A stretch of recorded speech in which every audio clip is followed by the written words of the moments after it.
Welcome to Libertas Europae, where we analyze and celebrate European history and culture. Rome was founded in 753 BC and fell in AD 476. That's the conventional wisdom. However, as I'm going to show in this video, both of these statements are seriously wrong. Let's start with the easier one, the one that's a bit more trivial. The founding of Rome. No one actually has the faintest idea when Rome was founded.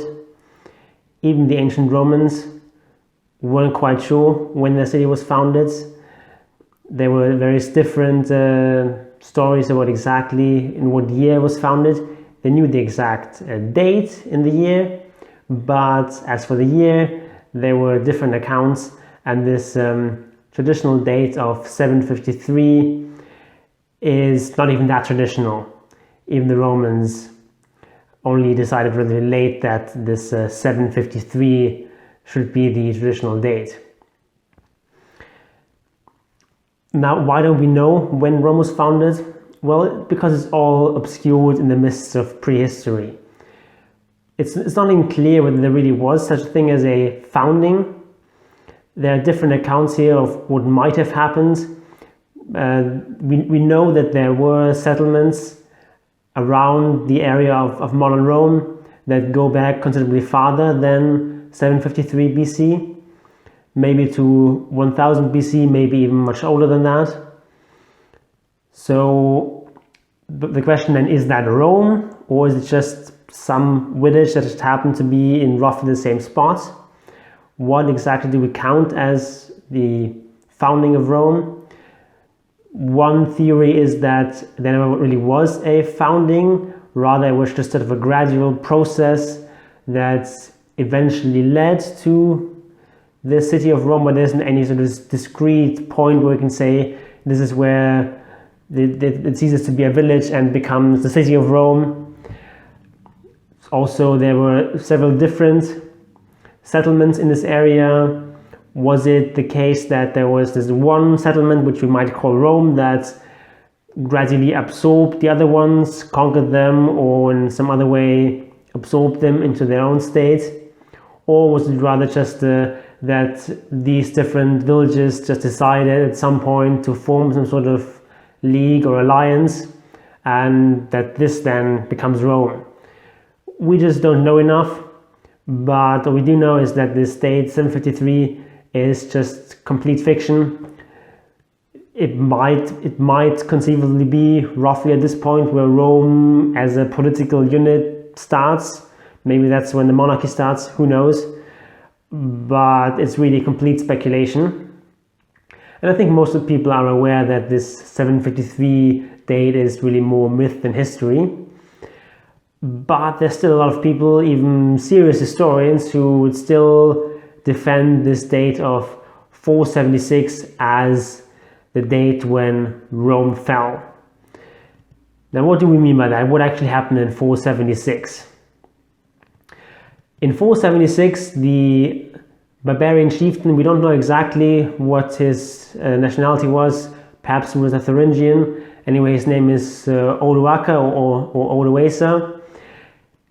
Odoacer declares himself king of Italy after deposing the last Western Roman emperor, Romulus Augustus, who was a 16-year-old boy, who was this really powerless emperor. But Odoacer then deposes him and sends the imperial regalia to Constantinople, and sort of officially declares himself to be something like a client king. The idea here is that the empire is now reunited. You no longer have this division between East and West. We now just have one empire, one emperor seated in Constantinople, and the fiction maintained by the Eastern Roman Empire is that they are now possessors of the entire empire. And Odoacer is not really an independent king, but it's just a client state of Italy that is now part of the empire still. Of course, in reality, this new Italian kingdom was completely independent. The Romans in Constantinople had no actual authority over Odoacer or his kingdom. So this is why traditionally this has been considered the end of the Roman Empire. And what happens after that, the Eastern Roman Empire, that's typically called Byzantium. It's the Byzantine Empire. Byzantium is the name of the Greek colony that later became Constantinople. However, the actual story is a little bit more complex. And to look at that, we have to go back a little bit back in time to 410 AD. Two very important things happened in this year. The first is that the Romans abandoned Britain.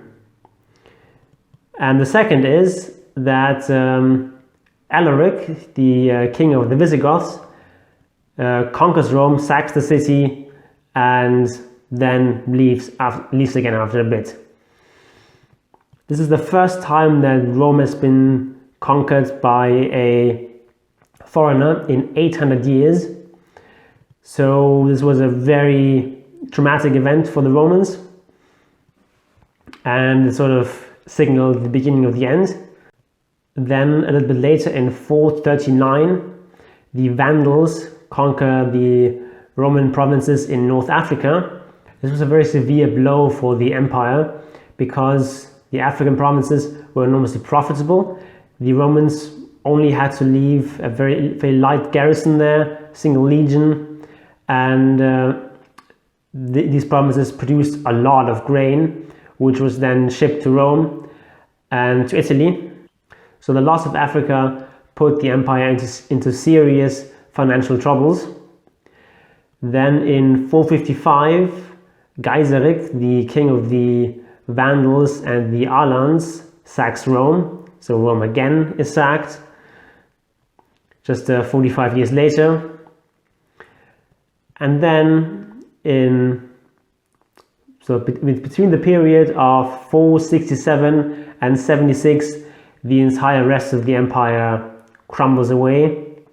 And then finally in 476, the last Roman emperor is deposed. However, this is not the end of Roman history.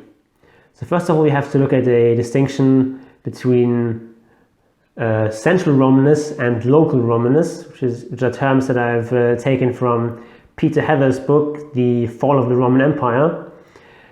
What he says is that central Romanness was lost, first in Britain in 410 and then gradually over the next 66 years, especially in the last decade, because by 467 most of the empire, except Britain and North Africa, was still intact. It was moribund, but the emperor still has control.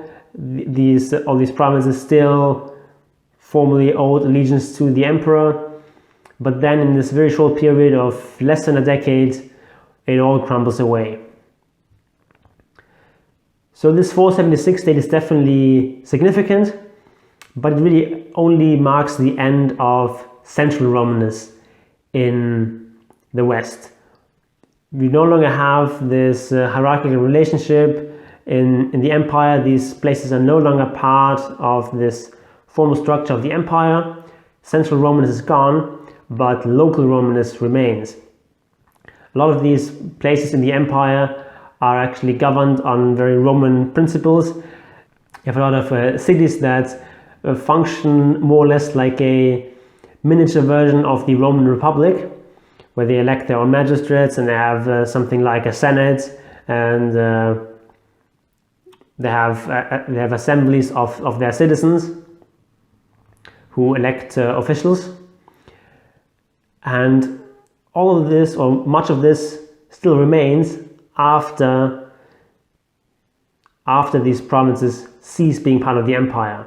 So in Britain, for at least a generation, you still have this local Romanness, still have at least vestiges of Roman governments, you still have people following Roman customs, we still have a distinct group of people who consider themselves Romans and are recognized as being Roman by the new overlords, and often enjoyed certain privileges because these barbarians were not really in a position to govern and administrate all this new territory that they conquered, so they relied on Romans to continue governing in some senses, as to continue working for them as bureaucrats, so that they could actually properly govern their new territories.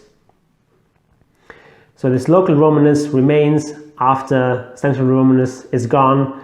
For example, in the city of Rome, the Roman Senate actually continues operating for over a century after 476, and only starts disappearing in the early in the 7th century. However, this is not even the complete end of central Romanists, because under the reign of Justinian in the 6th century, we actually see Romans, that is the Eastern Roman Empire, reconquering at least parts of the West. They reconquer the African provinces, they reconquer Italy, including Rome. And so Rome once again becomes part of the empire. This was Justinian's program, which is called Renovatio Imperii, the restoration of the empire. And it wasn't completely successful. Not the entire territory of the empire was reconquered, but even conquered actually some new territory. So some historians then consider Justinian to be the last real Roman emperor. And then after him we see this transition from Latin to Greek as the official language of the empire. So from there on, some historians would say we have the Byzantine Empire, we now have this Greek Empire that's really a completely different beast from the old Roman Empire. But I would also disagree with that assessment. So first of all, there's this whole term Byzantine. Now, it comes from this obscure Greek colony, which doesn't really make sense. Why would you call it Byzantine Empire? It was never called that during the time the empire was actually around. This is a term that was coined in the 16th century after the empire had fallen. So this is an exonym. Now, exonyms are not necessarily bad or wrong, but this is one that doesn't really make a lot of sense. Why would you call this mighty empire? This is one of the most influential, richest, most prosperous empires in the Middle Ages. Why would you call this vast empire after this little colony? Maybe you might call it the Constantinopolitan Empire. It's actually quite difficult to pronounce, so maybe it's good that it's not called that. But that at least would make some sort of sense, because it is the empire centered around Constantinople. Because even during the period where they've reconquered Rome, they still retain Constantinople as their capital. But I suspect that the real reason why Westerners call it the Byzantine Empire is just a sort of West European chauvinism. This idea that it's not really the Roman Empire, because in Western Europe you have this empire that also calls itself the Roman Empire, which is now typically called the Holy Roman Empire. And this empire has laid claim to the title of Roman Empire. So there's no room for this other Roman Empire. But of course, the claim of the Holy Roman Empire to Romanness is rather specious. It's not in any real sense a continuation of the old Roman Empire, whereas the Eastern Roman Empire definitely is. There is a complete continuity between the Roman Empire as it existed before 476 and the Byzantine Empire.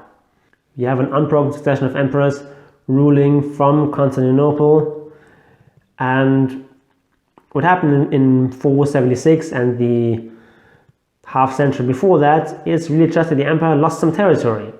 It happens to empires, but that doesn't mean that it's no longer the same empire. The argument for considering the medieval Roman Empire to no longer be the same as this ancient Roman Empire is perhaps the most plausible argument, at least for that, is this change in language. But I don't find that convincing, because it wasn't really much of a change. In the eastern part of the empire, Greek had always been the dominant language. And Greek had always been a very important language in the empire. The Roman Empire was always a multilingual empire, and Greek was always a very, very important language. So we have this continuity between ancient Rome and medieval Rome, and we have these medieval Romans always considering themselves Romans rather than Greeks or Byzantines or anything like that.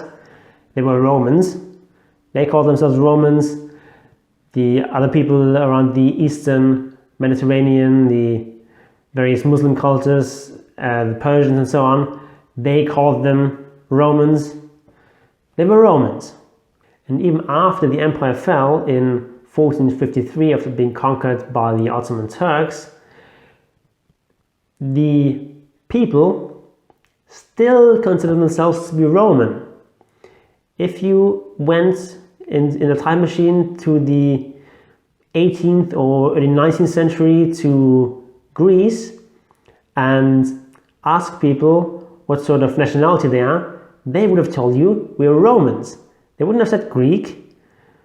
Now they were of course part of the peninsula called Greece, but that was not what most people primarily identified themselves as. These people, they were subject of the Ottoman Empire, but in terms of nationality, they would have considered themselves to be Romans. It was only the people in Western Europe who didn't call them Romans, because they already had this Roman Empire, this Holy Roman Empire. And so they called them not Byzantines, that's a later invention, but Greeks. And calling them Greeks, it makes a certain amount of sense. They speak Greek at least. Certainly it makes a lot more sense than calling them Byzantines. But really, since we no longer have any sort of obligation to the Holy Roman Empire, we should just stop this silliness and call them Romans, because that's what they were. So we don't want to call it the Byzantine Empire. What do we call it? Well, I would just call it the Roman Empire. And if you need further clarification, you can call it the Eastern Roman Empire or the Medieval Roman Empire. These are perfectly fine terms, and I do not have to use this rather ludicrous term Byzantine. So let's stop the silliness. Rome did not end in 476, it ended in 1453. That's when the Roman Empire fell, and this Byzantine Empire never existed. It was always the Roman Empire. Started in who knows when. 753 BC is the traditional date. It's not an unreasonable date. Let's just keep using that more or less with an asterisk attached to it to state that this is not an exact date, this is just completely invented. And the end date is Anno Domini 1453. Please leave any angry or other comments below.